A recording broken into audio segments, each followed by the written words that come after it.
folks, the Filipina P here. And today I've got one for the ladies, but you guys will find it interesting too, because it applies to any Filipina that might be traveling or relocating to the West. Now, many of you foreigners have done a good bit of traveling, and you've experienced different customs and cultures, so you're probably quicker to adapt to new situations. But many of us Filipinas have never been outside our own little bubbles. Coming with you to the West is going to be full of surprises and adjustments. So I'm gonna use my own personal experiences to highlight the most common causes of culture shock, Western style. Now, when I refer to the West, I'm obviously talking about a vast amount of territory and large numbers of countries with different languages, customs, geography, climate, and economic conditions. So of course, not everything I mention is gonna apply universally. These are gonna be general observations, but you'll find them very helpful when it comes to getting a good idea of what to expect. And just like we appreciate it when foreigners learn our language and culture, it's respectful and beneficial to learn theirs as well if we're gonna live or work there. All of us have watched Western TV shows and movies, so we already have an idea of what we think the West is like. And most of the things we've seen are pretty much true, but trust me, there are so many aspects of life there that simply cannot be understood just from watching their media. It's a totally different vibe, a different feeling, and if you're not ready for it, you could end up feeling very isolated and alone, with only your Western partner as a lifeline to your comfort zone and your sanity. To determine how intense your culture shock is gonna be, the first thing to look at is how well you speak the native language of the country you'll be visiting. Communication is obviously critical, and chances are, no one you know is going to speak much Tagalog there. Even if you speak pretty good English, there are bound to be a lot of words, phrases, and cultural references that will make you feel inadequate. So study the language first as best as you can. The next thing to consider is your own background. Are you a big city girl who's used to faster pace and comfortable around technology beyond just using your cell phone? Or are you a girl from the provinces whose biggest adventure for the day might be walking 3 kilometers to the nearest sari-sari store to buy some salt? It makes a difference. And finally, your basic personality. Are you someone who likes to try new things and is excited to meet new people and go on adventures? Or are you more like Bilbo Baggins, who prefers to stay home in Bag End, avoiding anything new and eyeing every stranger with suspicion? It makes a difference. The more gregarious you are, the easier your transition is gonna be. But in any case, you've decided to try life in the West. So let's see what's in store for you, because now you're the foreigner. Well, the first thing you probably notice, depending on where you go, is that everything seems so clean and modern. You don't have to look down and be careful where you're walking either, because almost every surface you walk on will be level. No pipes sticking out of the pavement, and no steps popping out of nowhere to trip you. You won't see armed guards on every street corner and every aisle in every store. It's almost like the stores trust you not to steal. And you can actually carry a bag from one store into a different business without having to stand in line to check it in. And speaking of lines, Westerners hate lines. So fortunately for them, there really aren't that many. And the ones that do exist tend to be short and fast-moving. Now, lots of Westerners will still complain that they have to wait in lines, but you won't think so once you have a chance to compare. And by the way, don't even think about cutting in line the way we do here. Someone will confront you, verbally and physically. One of the other differences you'll immediately notice is the thing you don't notice: noise. In many places, it's so incredibly quiet that you'll think you just emerged from a fallout shelter after a zombie apocalypse, and you're the last human being left alive. Westerners have a thing about peace and quiet. To them, it's a right, and other people have no right to intrude on their quiet, within reason. There's no loud music blaring from sidewalks or inside grocery stores. And if you have barking dogs in your yard, expect an angry phone call from a neighbor or a knock on your door from animal control. Much of the time, if you live outside the city, the only noise you'll hear at all is birds. The most amazing difference you'll notice is the dizzying array of choices when it comes to food. I know that many of us Filipinos are very timid when it comes to eating anything besides rice, pork, or chicken. But trust me, once you've sunk your teeth into real Italian spaghetti, a juicy tender steak, or crab legs as big as your arm, you'll realize there's a whole world of culinary delights that you can't believe you lived without for all these years. But so far, these differences are easy to adjust to. I mean, who needs more noise to get a good night's sleep, or fewer choices of what to eat? So let's deal with something a little more alien to most Filipinas, the Western household. Many homes in the West are so full of gadgets and conveniences that it's like being transported 100 years into the future. There are machines for everything: electric can openers, trash compactors, vacuum cleaners, sometimes little robot vacuum cleaners that zip around the floor like a droid from Star Wars.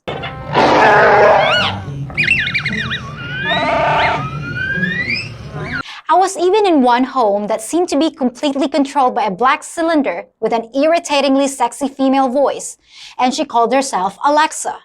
Want to turn down the temperature? Ask Alexa. Want to turn on the TV? Ask Alexa. I swear, if they put Alexa into a robot body and upgraded her software a little bit, we Filipinas might be out of a job. I didn't like Alexa. But anyway, once you get over the learning curve of technology overload, they actually make life a lot easier and give you more hours of leisure time. Obviously, not all houses are like this, and there are plenty of homes that are almost as low-tech as ours. But the point is that you might have to adjust to these changes too. You'll also be amazed at the staggering amount of waste in the average Western household. People sometimes throw away leftover food just because they couldn't finish it all the first time. And you'll find shoes tossed in the trash simply because they've become a little worn. You could probably make a good living just by rummaging through their garbage bins, but then they call you something known as a dumpster diver, which is a term to avoid. So it's best not to make a fuss over the last square of toilet paper stuck to the roll. But so far, even these things are pretty easy to accept. What about things that aren't so easy to get used to? Well, now we get into the area of personal interactions, and it's here that you're gonna encounter situations that'll cause stress and confusion. Their manners and customs can be very different, but it's important that you don't do what some Filipinos are guilty of, which is locating groups of other immigrants from the Philippines and isolating yourself from your new surroundings and slipping back into that comfortable bubble you came from. I understand homesickness, but Westerners encourage people to assimilate and integrate, and you'll miss out on a lot of if you just retreat back into a Filipino mindset. Westerners are generally very friendly, and they'll go out of their way to try to talk to you and make you feel at home. One of the ways they'll often do that is to use sarcasm. So if they say something that seems outrageous, don't worry about it. They probably don't mean it, so just smile or laugh. And although they seem very blunt and open to talking about almost anything, it's considered rude to ask the same things that we typically do here in our culture. Don't ask a couple why they have no children. Don't ask someone how much their job pays or what their politics are. And it's best not to ask what religion someone follows. But those are about the only things you can't talk about. Things that we would never openly discuss, like sex and public displays of affection, are just common topics to many Westerners, so get ready to be embarrassed often too. But no matter what you talk about, it's expected that you join the conversation. Even if you don't feel confident with your language abilities, I urge you to try to interact as much as you can. They'll forgive your incorrect grammar and your funny pronunciations, and they'll just think it's cute. I promise. They don't use titles of status there either, which might seem strange to you. There's no ate, kuya, or po to signify a higher position, and older people usually prefer and often insist to just be called by their first names. Their societies are based on the belief that all people should be treated equally, and you'll find that even children are encouraged to join conversations and voice their own opinions. Unlike in our culture, where children are often sent to a different room when guests arrive. The way many children interact with their parents is going to seem disrespectful to you, but it's their way of teaching a child to be independent and think for themselves. Not all foreigners are like this, and some keep their children from overstepping the boundaries. But I found that most parents encourage their kids to speak freely for the most part. And here's a big one. You'll also notice that they always say please and thank you for everything, unlike in our culture where it's implied. If someone opens a door for you or hands you a glass of water, always say thank you.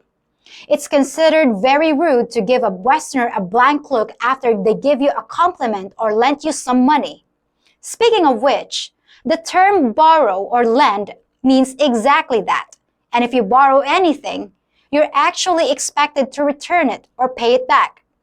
Failure to do that will get you a bad reputation real quick. Just make sure to remember these basic rules of social interaction to avoid being seen as extremely rude or disinterested. But now for the biggest difference you may notice, and the one that can be the hardest to adapt to, their speed of life.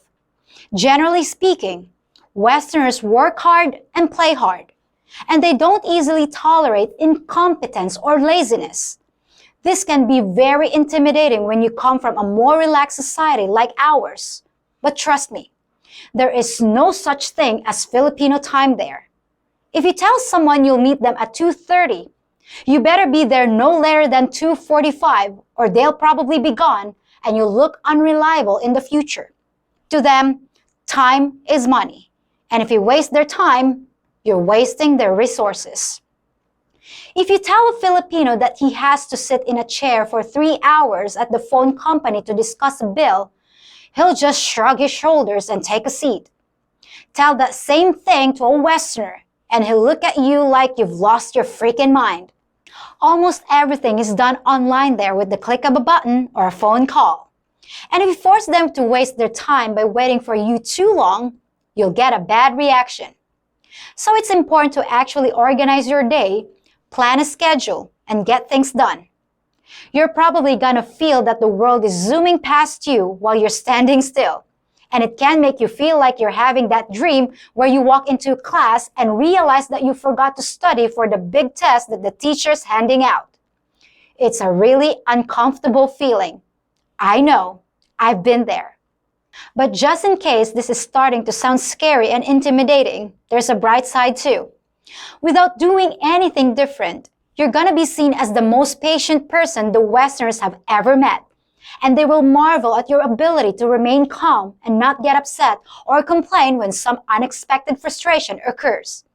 Now you and I both know why that is, but don't spoil it for them. Just let them think you're amazing. So what's my overall advice? Be prepared, but don't be afraid. Interact with your new surroundings and don't shy away from new things. Something my dad taught me comes to mind when he shared his simple definition of intelligence. He said that smart people go through life with an open mind, absorbing ideas that are good, rejecting ideas that are bad, and always looking for a better way of thinking. That philosophy will serve you well on your trip to the West. There are many good attitudes, customs, traditions, and institutions that are worth adopting. But there's also a good bit of poison disguised as nectar. It's up to you to figure out which is which. But I guarantee you, you'll never be the same again. Well, that's it for today, folks. I hope you enjoyed it. And you know I'll see you real soon.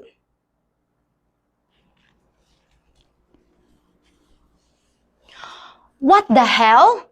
Why did you throw this away? If I use pliers, I bet I can get another squirt out of this. And what's wrong with this? I bet I can sew this right up and make a scarf or a cleaning rag. Don't throw this away. Oh, come on. There's still plenty of meat on this.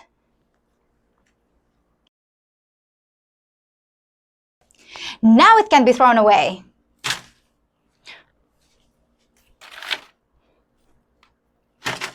Toothpicks.